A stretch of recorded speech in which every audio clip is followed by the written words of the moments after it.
बिस्मिल्लाहिर्रहमानिर्रहीम। Justinian law chamber के YouTube channel पर आपको फिर खुश आमदीद कहते हैं। आज हम मौजूद हैं एडवोकेट तनवीर अहमद दीन के साथ। तो सर से आज हम पता करेंगे कि जो फ्रेश लॉ ग्रेजुएट्स जो फ्रेश लॉयर्स आते हैं, तो वो इन प्रैक्टिस उनको आकर जो मसाइल का सामना करना पड़ता है, तो उनके बारे में आज सर से बात करेंगे। तो सबसे पहले सर आपसे पहला क्वेश्चन ये है कि जो फ्रेश लॉ ग्रेजुएट्स जो आते हैं या जो फ्रेश लॉयर्स आते हैं यहाँ पर कोर्ट पर, तो उनको यूनिवर्सिटीज़ या कॉलेजेस में जो कोर्ट अपीयरेंस के बारे में नहीं बताया जाता, और वो जब यहाँ कोर्ट्स में इन फील्ड में आके इन प्रैक्टिस आते हैं तो उनको कोर्ट अपीयरेंस के बारे में नहीं पता होता। तो उसके बारे में आप कुछ हमें बताएं कि हमें कोर्ट में किस तरीके से, जो एक फ़्रेश लॉ ग्रेजुएट है या जो एक फ़्रेश लॉयर है, उसको किस तरीके से कोर्ट में अपीयर होना चाहिए, उसकी कोर्ट अपीयरेंस कैसी होनी चाहिए, जजेस के साथ उसकी जो इंटरेक्शन है वो किस तरीके से होनी चाहिए। शुक्रिया जी। बिस्मिल्लाहिर्रहमानिर्रहीम। जो आपने क्वेश्चन किया कि जो हमारे न्यू लायर जो जब किसी सीनियर को ज्वाइन करते हैं, कोर्ट में अपीयर होते हैं, तो उनको कोर्ट अपीयरेंस के तौर पे जब वो जाते हैं तो उनको कौन कौन सी ऐसे मिसाइल या कौन कौन सी चीज़ों को अपनाना चाहिए। तो उसमें मैं अपनी जो सबसे पहले इनपुट है उसको मैं आपके साथ शेयर करता हूँ। पहली बात यह है जी कि जब भी कोई फ्रेश लायर जो आता है उसको तो कोर्ट अपीयरेंस में अपने सीनियर के साथ अगर वो जाता है तो यूनिफॉर्म में जाए। एक दूसरी बात, यूनिफॉर्म के साथ साथ जब वो अपीयर होते हैं तो सीनियर जिस जगह पे रोस्टम के आगे जब वो कोई प्रेजेंटेशन या कोई इस तरह का केस आर्गू कर रहे हैं, तो डाइस के आगे या रोस्टम जिसे हम कहते हैं वहाँ पे अगर खड़े हैं तो वो उनको पता होना चाहिए कि हम प्लेंटिफ की तरफ से जा रहे हैं, हम डिफेंडेंट की तरफ से जा रहे हैं, हम अपीलांट की तरफ से जा रहे हैं, रिस्पोंडेंट की तरफ से जा रहे हैं, या क्रिमिनल केसेस में हम एक्यूज़ की तरफ से जा रहे हैं, या हम प्रोसिक्यूशन की तरफ से जा रहे हैं। ये आपको कम से कम फ़ाइल का पता हो कि जिन सीनियर के साथ या जिस केस में हम जा रहे हैं, तो उस फाइल का पूरी डिटेल आपको पता होनी चाहिए। फिर जब आप जाके प्रेजेंटेशन करते हैं या कोर्ट अपीयरेंस में जा गए जज साहब से, जब अपना जो केस है उसकी आप प्रेजेंटेशन के हवाले से कोई आर्गूमेंट्स करते हैं या कोई इस तरह की बात करना चाहते हैं, कोई एडजर्मेंट सीख करना चाहते हैं, या कोई और भी ऐसा इशू है जिस पे आर्गूमेंट स्टार्ट करना चाहते हैं, तो सबसे पहले आपने ये देखना है कि क्या कोर्ट के अंदर कोई प्रोसीडिंग चल रही है। अगर आपके सीनियर साथ नहीं है, आप इंडिपेंडेंटली जा रहे हैं, तो आपने ये देखना कोर्ट में जो खड़े होने का जो हमारा तरीक़ाकार है उसमें अगर रोस्टम या डाइस या जो आगे जज साहब का जो जगह है जिस पे दो विटनेस बॉक्स होते हैं साइड पे, दरमियान में जो जगह खाली होती है, वहाँ पे कोई प्रोसीडिंग तो नहीं चल रही। अगर कोई प्रोसीडिंग चल रही है तो आप उस कोर्ट में बैठ जाएं, बैठने की जगह कोई खाली सीटें चेयर्स जो भी पड़ी हैं आप बैठ जाएं। अगर वहाँ पे बैठने की जगह भी नहीं है, आप थोड़ा इंतज़ार कर लें, कोर्ट के अंदर रश भी ना बनाएं,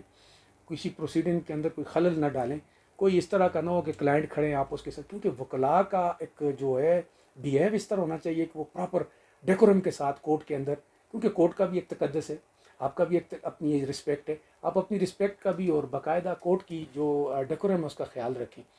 अब वहाँ पे अगर कोई भी नहीं है, प्रोसीडिंग आपने खुद अपनी स्टार्ट करनी है, तो आप के साथ वहाँ पे अपोनेंट लायर अगर मौजूद हैं तो फिर आप एपिलांट की तरफ से हैं, प्लेंटिफ की तरफ से हैं, तो आपने जज साहब के राइट साइड पे, अपना नीचे जो है वो लेफ़्ट साइड पे खड़ा होना है। मतलब ये प्लेंटिफ की या जो एपिलांट की जो केस को ओपन करता है, जिसका केस है जिस पे वो आर्गूमेंट्स करना चाहता है, तो वो नीचे हम लेफ़्ट साइड में होंगे, जज साहब के हम राइट साइड पे होंगे, तो हम अपना केस प्रेजेंटेशन या जो आर्गूमेंट्स हमने करने हैं वो हम करेंगे। जी शुक्रिया। इसके साथ एक और जो सवाल कि अगर हम अपने सीनियर की जगह पर किसी प्रोसीडिंग में हम पेश होते हैं, हमारे साथ हमारे सीनियर नहीं होते, तो कभी कभार, जब मोस्ट ऑफ द टाइम ऐसा होता है कि अपोजिट जो आपके काउंसिल होती है वो आपकी सीनियर होती है, तो आया उस अपोजिट काउंसिल के साथ आपका जो बिहेवियर है, आपका जो इंटरेक्शन है, वो कैसा होना चाहिए, बीइंग अ जूनियर एसोसिएट या बीइंग अ जूनियर लॉयर। देखें, ये मैंने आपको पहले भी एक बात की थी एक पिछले प्रोग्राम में, कि पहली बात ये है कि अगर आप अप्रेंटिसशिप कर रहे हैं तो आपका यूनिफॉर्म इस तरह का हो कि जिससे आप पता चले कि आप क्या खुद लायर हैं या जूनियर हैं। अगर आपका लाइसेंस है, लाइसेंस उस केस में है, तो आप उस केस में अपने सीनियर के बिहाफ पे जो उन्होंने आपको अथॉरिटी दी हुई है या जो उन्होंने आपको गाइडलाइन दी हुई है, तो आप उनके बिहाफ पे जाके वो प्रोसीडिंग कर सकते हैं। अगर एज ए अटर्नी या एज ए अप्रेंटिसशिप अगर आप जा रहे हैं तो आप अगर कोई प्रोसीडिंग में हिस्सा लेना चाहते हैं तो आप परमिशन लें अपनी जो हमारे होते हैं जज साहिबान या जो प्रिजाइडिंग ऑफिसर होते हैं कोर्ट, जिस कोर्ट में भी है, ख्वाह क्रिमिनल में, सिविल की जिस प्रोसीडिंग में भी है, आप उनसे परमिशन लेंगे जी इस तरह सर नहीं है, तो अगर इजाज़त देते हैं तो मैं तो कहते हैं ठीक है जी, अगर परमिशन है तो अपोजिट साइड से आप जो अपनी आर्गूमेंट्स हैं या जो आपने प्रोसीडिंग कंडक्ट करनी है वो कर सकते हैं। लेकिन उसमें एक चीज़ देखें, जो हमारी एथिक्स में या जो हमारा जो कोड ऑफ कंडक्ट में या जो हमारी हमें सिखाया जाता है अखलाकियात के दायरा कार में कि सीनियर के साथ उसी तरह आपने पेश आना है, उनके रिस्पेक्ट करनी है, जूनियर के साथ आपने शफ़क़त से पेश आना है। ये दोनों चीज़ें आपकी जो है ना वो बिल्कुल लिंक करती हैं, ताकि आपकी प्रोसीडिंग के अंदर। और आपकी जो एक और चीज़ है ज़िमनन में इसके साथ ऐड कर दूँ, देखिए कुछ लोग ये इस चीज़ में बहुत ज़्यादा परेशान होते हैं कि मुझे बोलने का तरीका नहीं आता, मेरे अंदर कॉन्फिडेंस नहीं है, मैं क्या, मुझे इंग्लिश नहीं आती, मुझे उर्दू नहीं आती। बाद लोगों को बहुत अच्छी इंग्लिश आती है, वो इस कोर्ट की जो हमारी लैंग्वेज है उसको नहीं समझ सकते।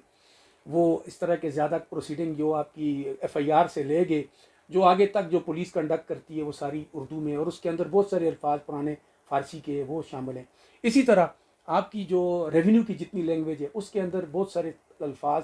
फ़ारसी के भी हैं, उर्दू के भी हैं और पुराने हैं। तो वो आप जो इंग्लिश वाले लोग हैं वो उनको नहीं पता। अब देखें प्रैक्टिस और इसमें बहुत ज़्यादा फ़र्क है। तो वो आपको आपकी प्रेजेंटेशन,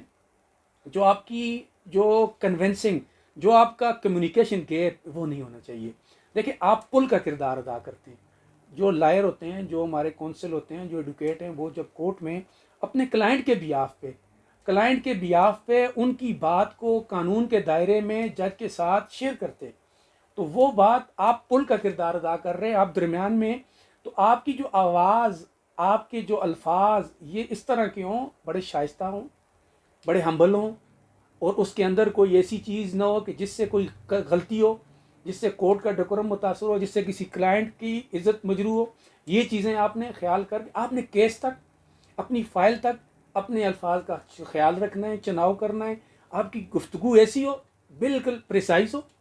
शार्ट हो, टू दी पॉइंट हो, ताकि आप जज साहब से जो रिलीफ मांग रहे हैं या जो बात अपनी पहुंचा रहे हैं वो पहुंच जाए। ये इन चीज़ों का ख्याल आपने रखना है, ताकि आपकी वकालत में भी ये चीज़ आपको काम आएगी और इसमें सीनियर की भी रिस्पेक्ट होगी, कोर्ट का डेकोरम भी जो है वो बरकरार रहेगा। Sir being a young lawyer, एक जो क्वेश्चन सबसे ज़्यादा आता है जब हम कोर्ट में पेश होते हैं कि डज इट रियली मैटर कि हम जो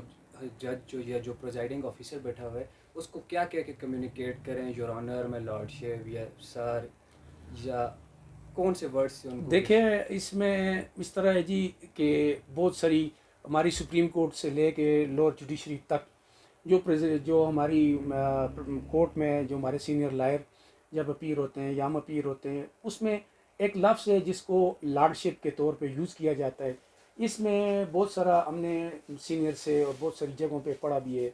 सुना भी है और देखा भी है कि ये लफ्ज़, इसको मतलब लोग कहते हैं कि ये इस्लाम के उसके कि जी लॉर्ड सिर्फ अल्लाह के लिए, और उस हवाले से पेश मतलब उनके साथ मंसूब किया जाता है। तो आप ये लफ्ज़ यूज़ ना करें। इस पर कोई एक दो दफ़ा आर्टिकल भी आया बहुत सारी चीज़ों पे।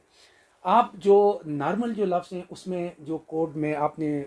30s के अंदर भी पढ़ा होगा, उसमें लिखा जाता है कि जी जज के लिए यूर ऑनर,